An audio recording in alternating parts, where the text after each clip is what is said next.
ओम। ऋग्वेदादि भाष्य भूमिका इस पुस्तक का हम स्वाध्याय करते हैं इस समय में। और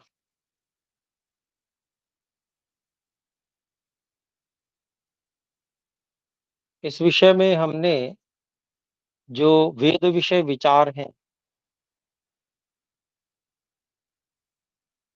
उसके विषय में जो प्रश्नोत्तर थे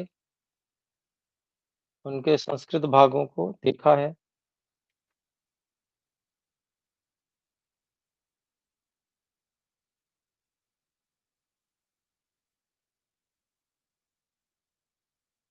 जिसमें बहुत सारे प्रमाण महर्षि दयानंद जी ने देवता विषय में दिए हैं।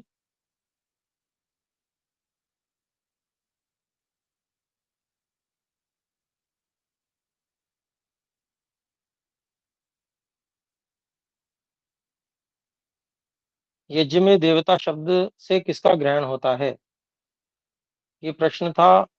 तो जो जो वेद में कहे हैं उन्हीं का ग्रहण होता है। इसमें यह यजुर्वेद का प्रमाण इत्यादि बहुत सारे प्रमाण पीछे से दे चुके हैं, जिसमें निरुक्त के प्रमाण थे, यजुर्वेद के, कठोपनिषद के,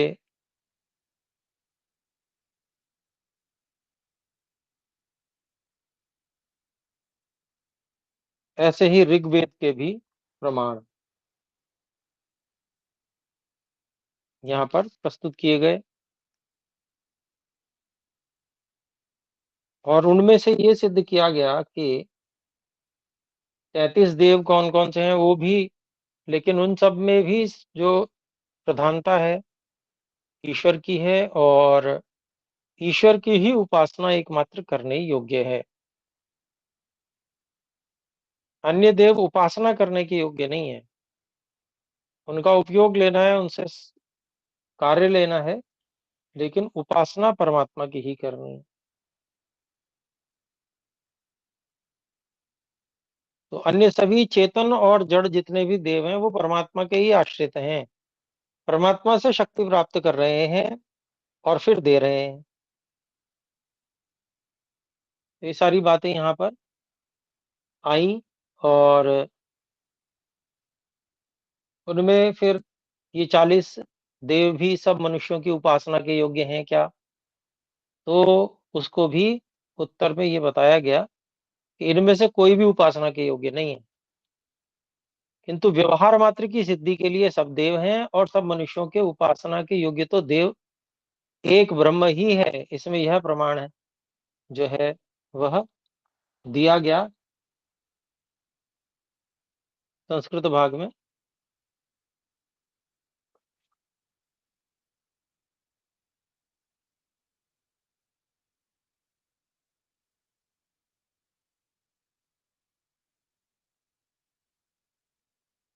और अब हम आगे जो संस्कृत भाग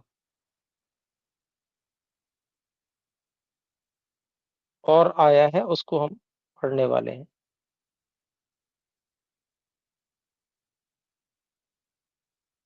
अतः फलितार्थो अयम जातः। देव शब्दे दिवु धातोर ये दशार्थास्ते संगताः भवन्ति इति।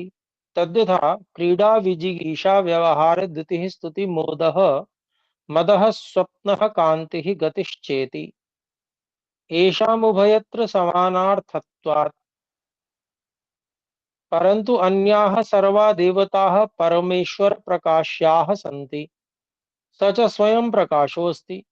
तत्र क्रीडनं क्रीडा दुष्टान् विजेतुमिच्छा विजिगीषा व्यवह्रियन्ते यस्मिन् व्यवहरणं वा व्यवहारः स्वप्नो निद्रा मदो ग्लेपनं दीनता एते मुख्यतया लौकिक व्यवहार वृत्तयोः भवन्ति। लौकिक व्यवहार वृत्तयः भवन्ति। तत्सिद्धि हेतवो अज्ञादयो देवताः सन्ति, अत्रापि नैव सर्वथा परमेश्वरस्य त्यागो भवति। तस्य सर्वत्र अनुसंगितया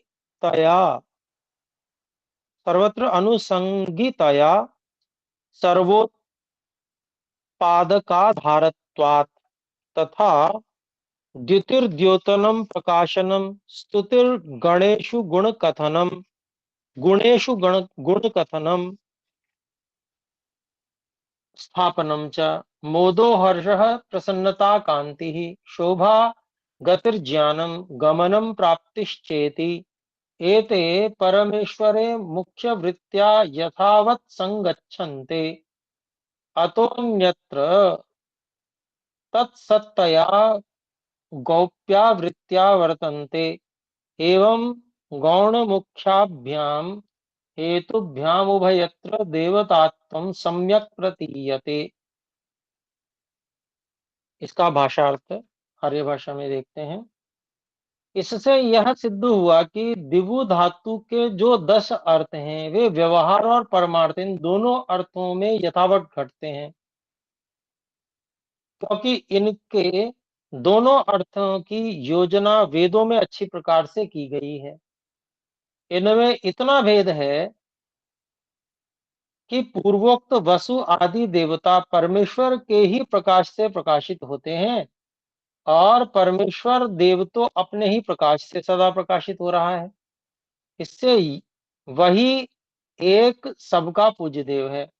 और दिवु धातु के 10 अर्थ ये हैं कि एक क्रीड़ा जो खेलना, दूसरा विजिगीषा जो शत्रुओं को जीतने की इच्छा होना, तीसरा व्यवहार जो कि 2 प्रकार का है, एक बाहर और दूसरा भीतर का, चौथा निद्रा और पांचवा मद। ये 5 अर्थ मुख्य करके व्यवहार में ही घटते हैं, क्योंकि अग्नि आदि ही पदार्थ व्यवहार सिद्धि के हेतु हैं। परंतु परमेश्वर का त्याग इसमें भी सर्वथा नहीं होता, क्योंकि वे देव उसी की व्यापकता और रचना से दिव्य गुण वाले हुए हैं। तो ये बात ध्यान रखनी है ये, क्योंकि वे देव उसी की व्यापकता और रचना से दिव्य गुण वाले हुए हैं। तथा द्युति जो प्रकाश करना, स्तुति जो गुणों का कीर्तन करना, मोद जो प्रसन्नता, कांति जो शोभा, गति जो ज्ञान गमन और प्राप्ति है, ये 5 अर्थ परमेश्वर में मुख्य करके वर्तते हैं, क्योंकि इनसे भिन्न अर्थों में जितने जितने जिन जिन में गुण हैं उतना उतना ही उनमें देवतापन लिया जाता है। परमेश्वर में तो सर्वशक्ति मत्वादि सब गुण अनंत हैं। इससे पूज्य देव एक वही है। इस प्रकार गौण और मुख्य वृत्ति रूप हेतुओं से व्यवहार और परमार्थ दोनों विषयों में देवतापन भले प्रकार जाना जाता है। तो अब संस्कृत भाग में और बात कह रहे हैं। अत्र केचिदाहुः वेदेषु जड़ चेतनयोः पूजाभिधानात् वेदाः संशयास्पदं प्राप्ताः सन्तीति गम्यते। अत्रोच्यते मैवं भ्रमी ईश्वरेण सर्वेषु पदार्थेषु स्वातन्त्र्यस्य रक्षितत्वात् यथा चक्षुषी रूप ग्रहण शक्तिस्तेन रक्षितास्ति अतश्चक्षुमान् पश्यति नैवान्धश्चेति व्यवहारोऽस्ति। अत्र कश्चिद् ब्रूयात् नेत्रेण सूर्यादिभिश्च विनेश्वरो रूपं कथं न दर्शयति इति। यथा तस्य व्यर्थेयं शंका अस्ति तथा पूजा विषये ज्ञेया। यतः पूजनं पूजा सत्कारः प्रियाचरणम् अनुकूलाचरणं चेत्यादयः पर्यायाः भवन्ति। इयं पूजा चक्षुषोऽपि सर्वैर्जनैः क्रियते। एवं अज्ञादिषु यावदर्थद्योतकत्वं विद्याक्रियोपयोगित्वं चास्ति तावद् देवतात्वं तत्त्वम् अप्यस्तु नात्र काचित् क्षतिरस्ति कुतः वेदेषु यत्र यत्रोपासना विधीयते तत्र तत्र देवतात्वेन ईश्वरस्यैव ग्रहणात्। इसका आर्य भाषा में है भाषार्थ। प्रश्न, इस विषय में कोई कोई मनुष्य ऐसा कहते हैं कि वेदों के प्रतिपादन से एक ईश्वर की पूजा सिद्ध नहीं हो सकती, क्योंकि उनमें जड़ और चेतन की पूजा लिखी है। इससे वेदों में संदेह सहित कथन मालूम पड़ता है। ये प्रश्न है, तो उसका उत्तर दे रहे हैं। ऐसा भ्रम मत करो, क्योंकि ईश्वर ने सब पदार्थों के बीच में स्वतंत्र गुण रखे हैं। जैसे उसने आंख में देखने का सामर्थ्य रखा है, तो उससे दिखता है। यह लोक में व्यवहार है। इसमें कोई पुरुष ऐसा कहे कि ईश्वर नेत्र और सूर्य के बिना रूप को क्यों नहीं दिखलाता है, जैसे यह शंका उसकी व्यर्थ है, वैसे ही पूजा विषय में भी जानना, क्योंकि जो दूसरे का सत्कार, प्रियाचरण अर्थात उसके अनुकूल काम करना है, इसी का नाम पूजा है। सो सब मनुष्यों को करनी उचित है।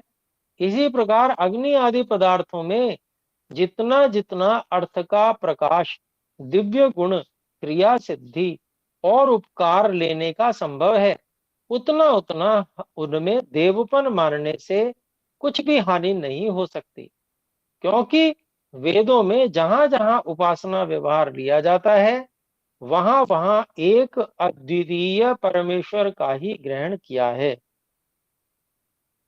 जी, एक हाथ खड़ा हुआ है, बोल सकते हैं। आचार्य कौन सा पैरा हाँ जी, बोले। पढ़ा जा रहा है? वेद विषय विचार का हाँ जी, ये सबसे पहले मैंने बता दिया था, आप लगता है देर से यहाँ उठे। जो हाँ जी, प्रश्न उत्तर ढूंढना पड़ेगा आपको। मैं प्रश्न पहले है, उत्तर इस पता नहीं। विषय में कोई कोई मनुष्य ऐसा कहते हैं कि वेदों में प्रतिदिन, ये वाला प्रश्न ढूंढना होगा जी आपको,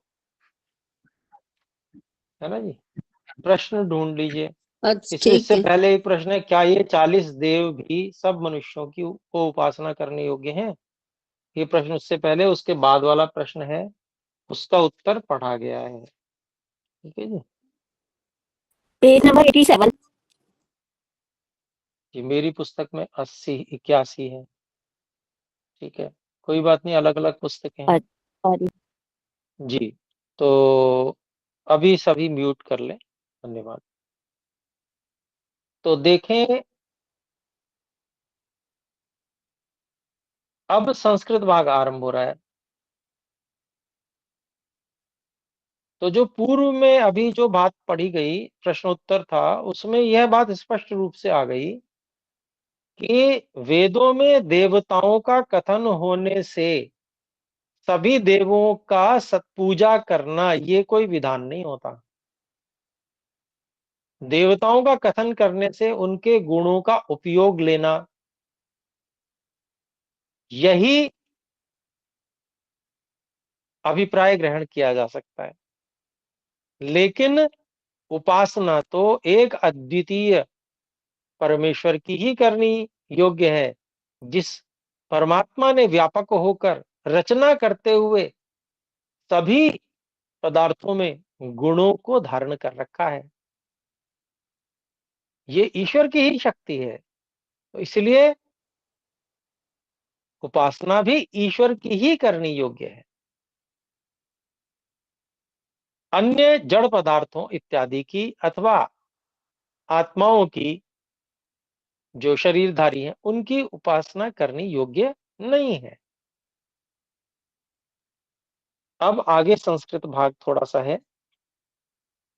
इसमें तैत्तिरीय आरण्यक प्रपाठक 7, अनुवाक 11 और 1, इसके कुछ प्रमाण दिए गए हैं। तत्रापि मतद्वयम् विग्रहवत् विग्रहवत्यविग्रहवत्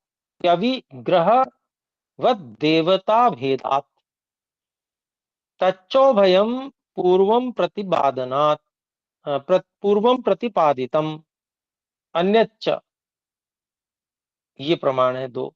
मातृदेवो भव, पितृदेवो भव, आचार्य देवो भव, अतिथि देवो भव, त्वमेव प्रत्यक्षं ब्रह्मासि, त्वामेव प्रत्यक्षं ब्रह्म वदिष्यामि इति सर्वमनुष्योपास्याः पंचदेवतास्तैत्तिरीयोपनिषदि उक्ताः।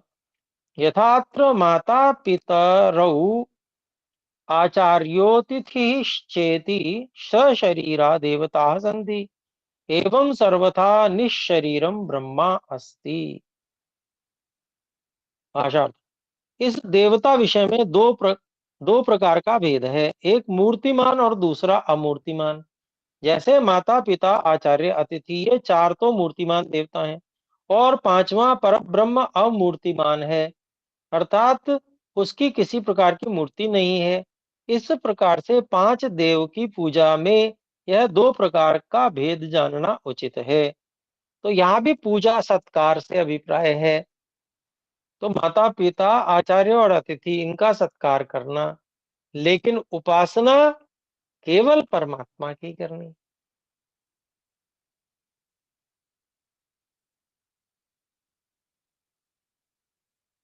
तथैव, आगे कहते हैं, संस्कृत भाग है, तथैव पूर्वोक्तासु देवतासु अग्नि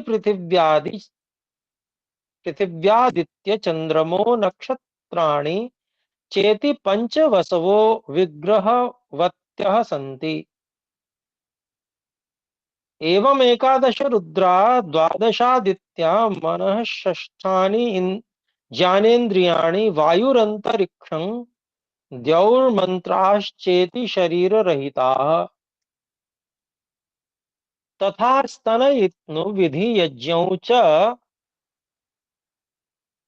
सशरीरा शरीरे देवतेस्त इति। एवं सशरीर निःशरीर भेदेन देवता द्वयं भवति। तत्र इतासां व्यवहारोपयोगिनत्वमात्रमेव देवतात्वं गृह्यते। इत्थमेव मातृपित्राचार्यातिथीनां व्यवहारोपयोगित्वं परमार्थप्रकाशकत्वं च एतावन्मात्रं च। परमेश्वरस्तु खलु इष्टोपयोगित्वेनैव उपास्यः अस्ति। न तो वेदेषु हि अपरा काचित् देवता पूज्योपास्यत्वेन विहितास्ति इति निश्चीयताम्। आर्य भाषा भाषार्थ, इसी प्रकार पूर्वोक्त 8 वसुओं में से अग्नि पृथ्वी आदित्य चंद्रमा और नक्षत्रीय 5 मूर्तिमान देव हैं, और 11 रुद्र, 12 आदित्य, मन, अंतरिक्ष, वायु, द्यौ और मंत्र ये मूर्ति रहित देव हैं, तथा 5 ज्ञानेन्द्रियां, बिजली और विधि यज्ञ ये सब देव मूर्तिमान और अमूर्तिमान भी हैं। इससे साकार और निराकार भेद से दो प्रकार की व्यवस्था देवताओं में जाननी चाहिए। इनमें से पृथ्वी आदि का देवपन केवल व्यवहार में, तथा माता पिता आचार्य और अतिथियों का व्यवहार में उपयोग और परमार्थ का प्रकाश करना मात्र ही देवपन है। और ऐसे ही मन इंद्रियों का उपयोग व्यवहार और परमार्थ करने में होता है। परंतु सब मनुष्यों को उपासना करने योग्य एक परमेश्वर ही देव है। तो सबसे अंत में ये बात बिल्कुल स्पष्ट रूप से यहाँ पर कह दी और बता दी कि यद्यपि बहुत सारे देवता हैं, कुछ साकार हैं, कुछ निराकार हैं, तो सब देवता जैसे जैसे उनमें गुण हैं, उन उन से व्यवहार और परमार्थ सिद्ध करना।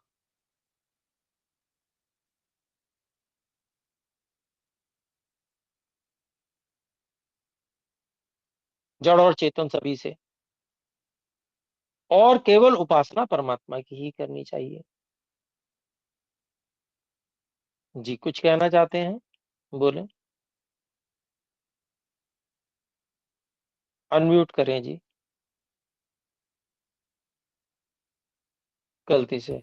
इस पैराग्राफ को जरा और ज्यादा डिटेल में स्पष्ट करेंगे? जी बिल्कुल, मैं फिर से पढ़ता हूं और प्रयास करता हूं जी। इसी प्रकार पूर्वोक्त 8 वसुओं में से अग्नि, पृथ्वी, आदित्य, चंद्रमा और नक्षत्र, ये 5 मूर्तिमान देव हैं। मूर्तिमान का अभिप्राय ये हुआ, ये सब दिखते हैं, अर्थात ये यानी जड़ ठोस देवता। या, हाँ, जड़ देवता है जी। और 11 रुद्र, 12 आदित्य, मन, अंतरिक्ष, वायु, जव और मंत्र, ये मूर्ति रहित देव हैं, क्योंकि इनका व्यवहार में उपयोग हो रहा है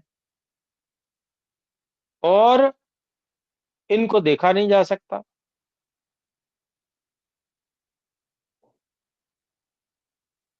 तथा 5 ज्ञानेंद्रियां, बिजली और विधि यज्ञ, ये सब देव मूर्तिमान और अमूर्तिमान भी हैं।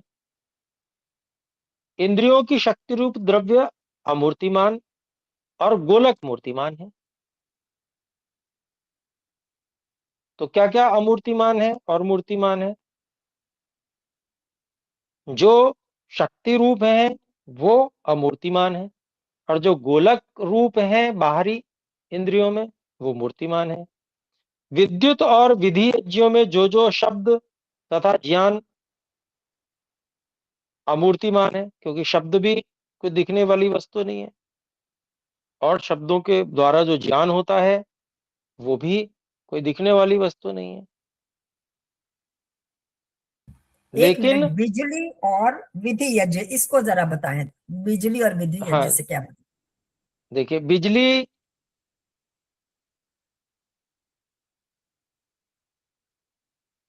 जब बहती है तो वो मूर्तिमान नहीं है, नहीं, ठीक है। विधि लेकिन यज्ञ जब आग, मूर्तिमान और अमूर्तिमान दोनों कैसे हुआ?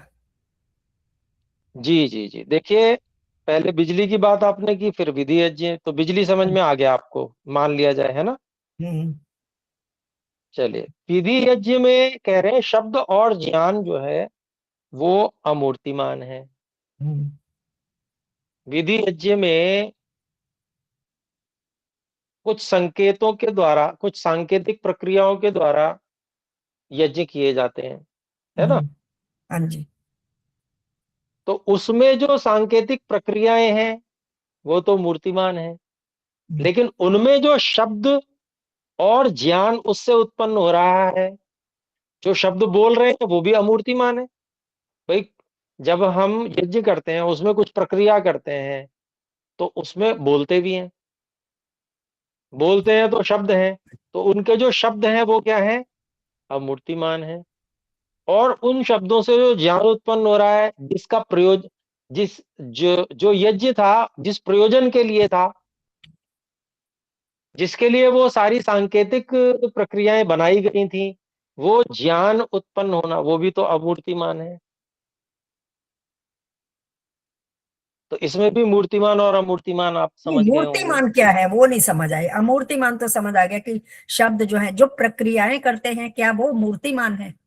हाँ जी बिल्कुल। अच्छा, ठीक है। जैसे यज्ञवेदी है, और जितने भी पदार्थ हैं, वो मूर्तिमान है।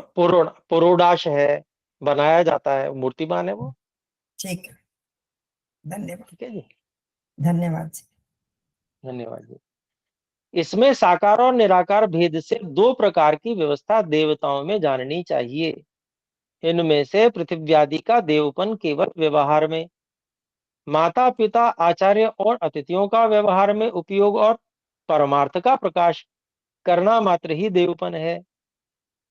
कि अगर माता पिता आचार्य और अतिथि परमार्थ का प्रकाश नहीं करते हैं तो वो माता पिता आचार्य और अतिथि नहीं है। परमार्थ समझ रहे होंगे। अर्थात मोक्ष का मार्ग प्रशस्त करना, वेद आदि का पठन पाठन होना, तो वास्तव में वो कथन मात्र हो गए, वो माता पिता आचार्य और अतिथि, जो वास्तव में ईश्वर की ओर प्रेरणा नहीं कर रहे हैं, परमार्थ का मार्ग नहीं दिखा रहे हैं। तो यहाँ पर कह रहे हैं तथा माता पिता और आचार्य और अतिथियों का व्यवहार में उपयोग और परमार्थ का प्रकाश करना मात्र ही देवपन है, और ऐसे ही मन और इंद्रियों का उपयोग व्यवहार और परमार्थ में करने से होता है। तो मन और इंद्रियों का व्यवहार में तो उपयोग कर रहे हैं, परमार्थ में अगर उपयोग नहीं कर रहे हैं तो अधूरा है ये। उनका देवपन जो है उसका अधूरा उपयोग है। परंतु सब मनुष्यों को उपासना करने योग्य एक परमेश्वर ही देव है। जी, हाथ खड़ा किया है, बोले। गुरुजी ये वापस बताइए ना, माता पिता का कर्तव्य क्या बोला आपने? परमार्थ अभी का ज्ञान कराना, व्यवहार में उपयोग तो है ही माता पिता का, व्यवहार सिखाते हैं माता पिता, हम्म। लेकिन परमार्थ की ओर भी बालक को ले जाना ये भी कर्तव्य है माता पिता का। अच्छा ठीक है। परमार्थ अर्थात हाँ समझ। आध्यात्मिक ज्ञान विज्ञान से युक्त करना, स्वयं भी होना और बच्चों को भी करना। हाँ जो नहीं करते वहां से बोल। रोक ले रहे हैं आजकल के जो माता पिता है ना, उधर आध्यात्मिक ज्ञान विज्ञान की ओर से रोक ले रहे हैं, हाँ हाँ। उधर जाने नहीं दे रहे हैं बच्चों को। हाँ वही इसके लिए पूछा मैंने। जी, तो ये गलत है, ये माता पिता का अधूरापन है, ये अपने जो देवपन को अधूरापन कर रहे हैं वो। और मुख्यता जो है, मुख्यता तो उसी की है जो नहीं कर रहे हैं, इसलिए देवपन नहीं है आजकल के माता पिता इत्यादि में। जिनमें है उनकी बात छोड़ दीजिए, जो अपने बालकों को उस ओर प्रेरित करते हैं। उदाहरण के लिए आचार्य इस समय मुनि जी हैं, सत्यजीत जी, उनके माता पिता ने उनको परमार्थ की ओर भी प्रेरित किया, वो है माता पिता देवतुल्य। शिक्षक तो भी तो बहुत आज सुंदर उदाहरण। देखने की ओर जी, ले। आचार्य भी, जी हाँ, आचार्य जो हैं, तो आचार्य तो खैर गुरुकुलों में जो उत्तम आचार्य सभी वो वास्तव में देव हैं, बहुत अच्छे अच्छे आचार्य हुए हैं।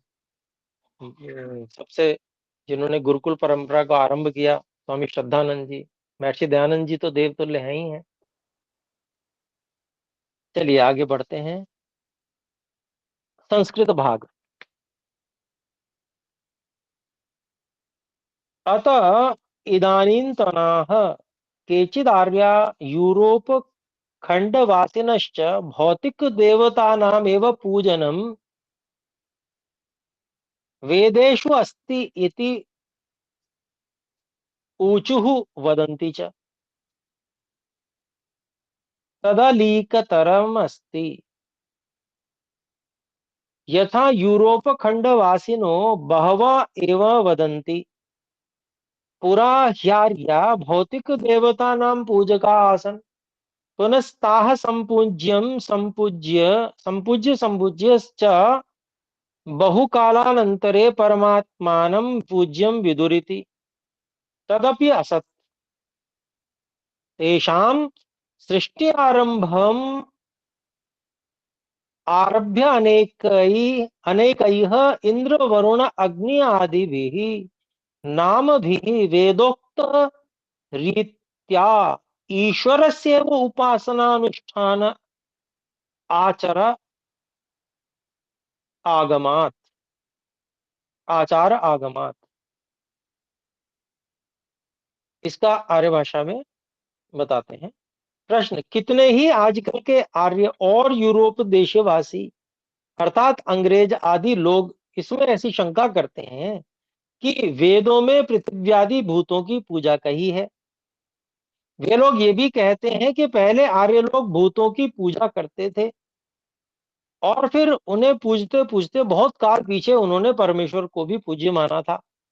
इसका उत्तर, यह उनका कहना मिथ्या है, क्योंकि आर्य लोग सृष्टि के आरंभ से आज पर्यंत इंद्र, वरुण और अग्नि आदि नामों करके वेदोक्त प्रमाण से एक परमेश्वर ही की उपासना करते चले आए हैं।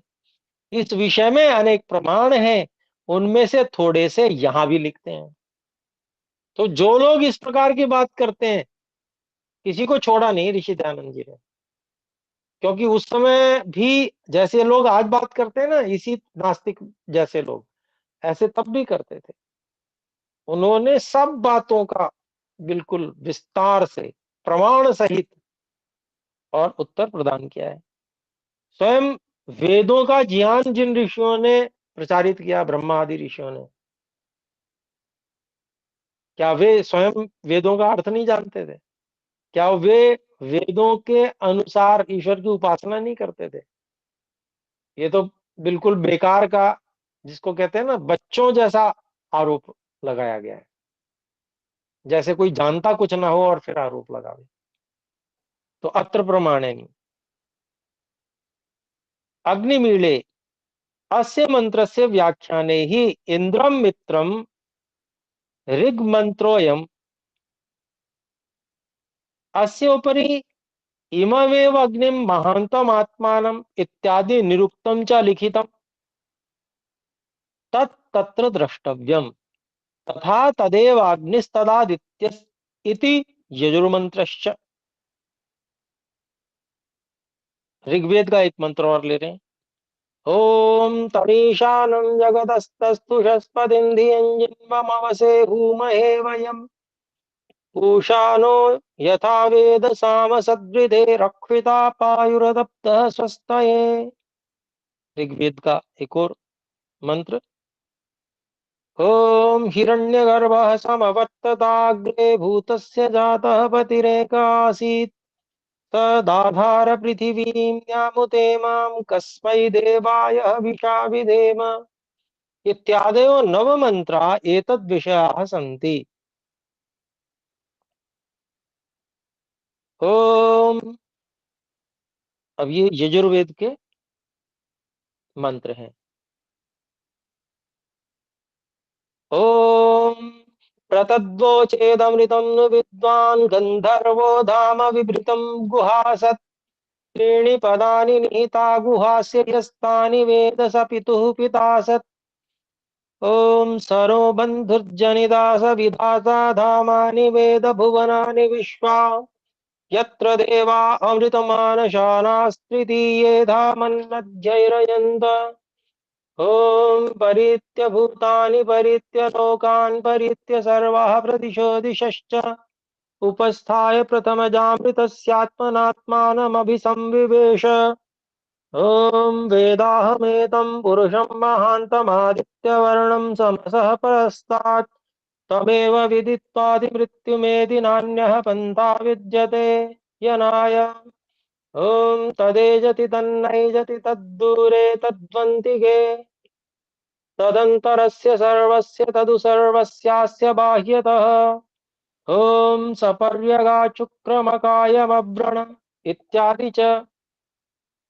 ओम य इमा विश्वानि भुवनानि जुह्वदृषिहोता न्यसीदत्पितः नः स आशिषा द्रविणमिच्छमानः प्रथमच्छदर दवराम् आविवेश। ओम किं स्विदासीदधिष्ठानमारम्भणम् कथमस्वित् कथासीत् यतो भूमिं जनयन् विश्वकर्मा विद्यामौर्णोन्महिना विश्वचक्षुषाः।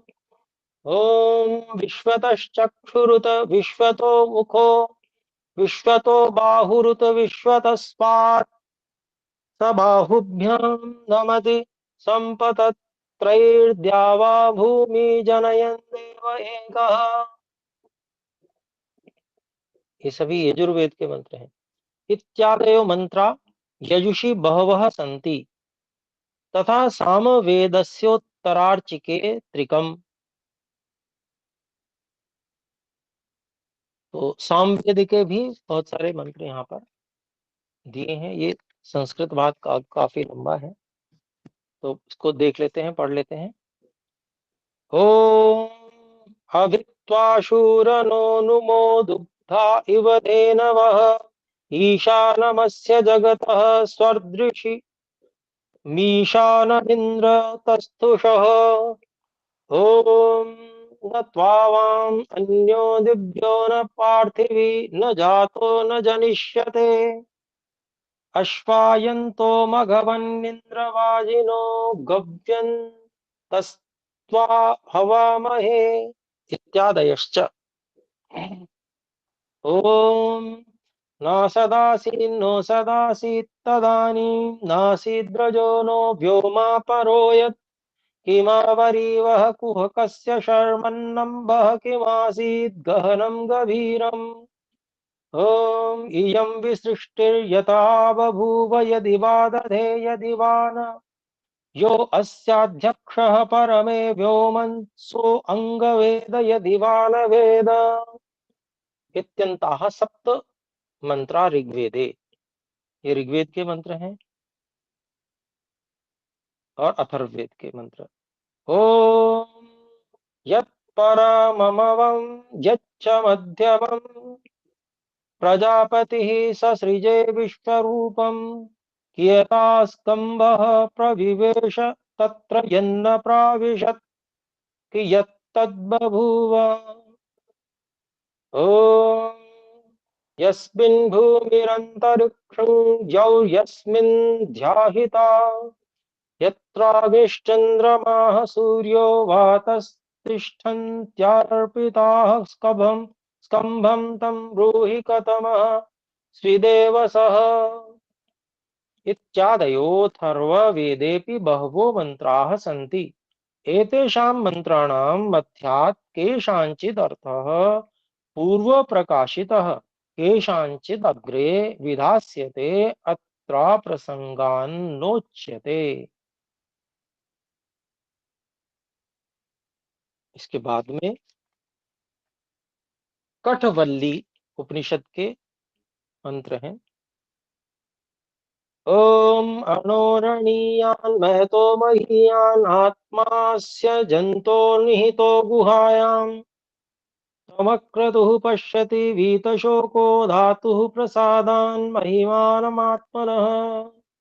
ओम अशब्दमस्पर्शमरूपमव्ययं तथा रसं नित्यमगन्धवच्च यत् अनाद्यनन्तं महतः परं ध्रुवं निचाय तन्मृत्युमुखात् प्रमुच्यते। ॐ यदेवेह तदमुत्र यदमुत्र तदन्दिह मृत्योः स मृत्युमाप्नोति य इह नानेव पश्यति। ॐ एको वशी सर्वभूतान्तरात्मा एकं रूपं बहुधा यः करोति तमात्मस्थं येन पश्यन्ति धीरास्तेषां सुखं शाश्वतं नेतरेषाम्। ॐ नित्यो नित्यानां चेतनश्चेतनानामेको बहूनां यो विदधाति कामान् तमात्मस्थं येन पश्यन्ति धीरास्तेषां शान्तिः शाश्वती नेतरेषाम्। मुण्डकोपनिषद का दिव्यो ह्यमूर्तः पुरुषः स बाह्याभ्यन्तरो ह्यजः अप्राणो ह्यमनः शुभ्र ह्यक्षरात् परतः परः स सर्वज्ञः सर्वविद्यस्यैष महिमा भुवि दिव्ये ब्रह्मपुरे ह्येष व्योम्यात्मा प्रतिष्ठितः। मांडूक्योपनिषद का वाक्य है। नान्तः प्रज्ञं न बहि प्रज्ञः नो भयतः प्रज्ञं न प्रज्ञा न घनम न प्रज्ञं न प्रज्ञम अदृष्टमव्यवहार्यम ग्राह्यमलक्षणमचिन्त्यमव्यपदेश्य मेकात्म्य प्रत्ययसारं प्रत्यञ्चोपशमं शान्तं शिवमद्वैतं चतुर्थं मन्यते स आत्मा स विज्ञेयः। तैत्तिरीय उपनिषद में सत्यं ज्ञानमनन्तं ब्रह्म यो वेद निहितं गुहायां हरमे व्योमंसोष्णुते सर्वान् कामान् ब्रह्मणा सह विपश्चितेति। छांदोग्य उपनिषद में यो वै भूमा तत्सुखम, नाल्पे सुखम अस्ति भूमैव सुखम, भूमा त्वेव विजिज्ञासितव्य इति। यत्र नान्यत् पश्यति नान्यत् शृणोति इति नान्यत् विजानीति स भूमा। अथ यत्रान्यत् पश्यति अन्यत् शृणोति अन्यत् विजानाति तदल्पम। यो वै भूमा तदमृतः, यो वै भूमा तदमृत अमृतम, अथ यदल्पम तन्मर्त्यं स भगवः कस्मिन् प्रतिष्ठित इति स्वे महिम्नि। ये छांदोग्य उपनिषद का वाक्य है। अब इस पे ऋषि जी संस्कृत में टिप्पणी कर रहे हैं। वेदोक्ते शानादि विशेषण प्रतिपादितो अणोरणीयान इत्यादि उपनिषदुक्त विशेषण प्रतिपादितश्च यः परमेश्वरो अस्ति स एव आर्यैः सृष्टिमारभ्य अद्य पर्यन्तं यथावत् विदित्वा उपासितः अस्ति इति मन्यध्वम्। एवं परब्रह्म विषय प्रकाशिकेषु प्रमाणेषु सत्सु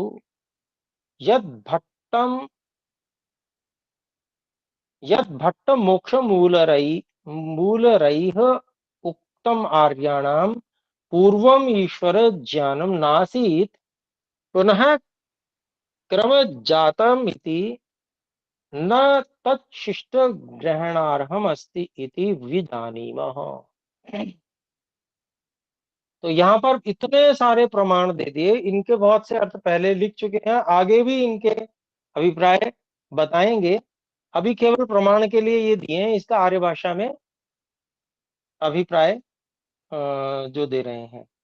इंद्रम मित्रम इत्यादि, इसमें चारों वेद शतपथ आदि, चारों ब्राह्मण, निरुक्त और 6 शास्त्र आदि के अनेक प्रमाण हैं कि जिस सद वस्तु ब्रह्म के इंद्र, ईशान, अग्नि आदि वेदोक्त नाम है और अणोरणीयान आदि उपनिषदों के विशेषणों से जिसका प्रतिपादन किया है, उसी की उपासना आर्य लोग सदा से करते आए हैं।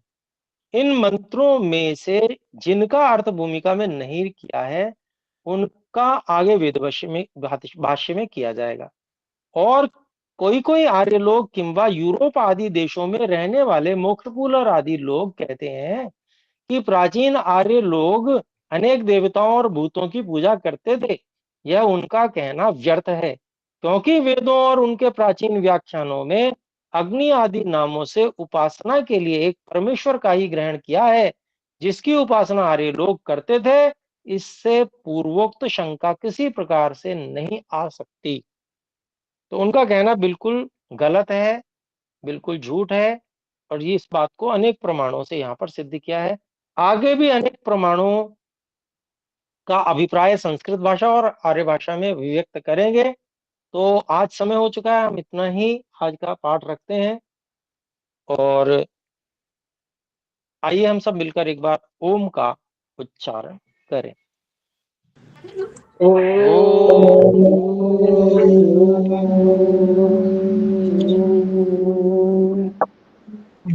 सभी को सादर नमस्ते। नमस्ते आचार्य जी, धन्यवाद गुरुजी। धन्यवाद।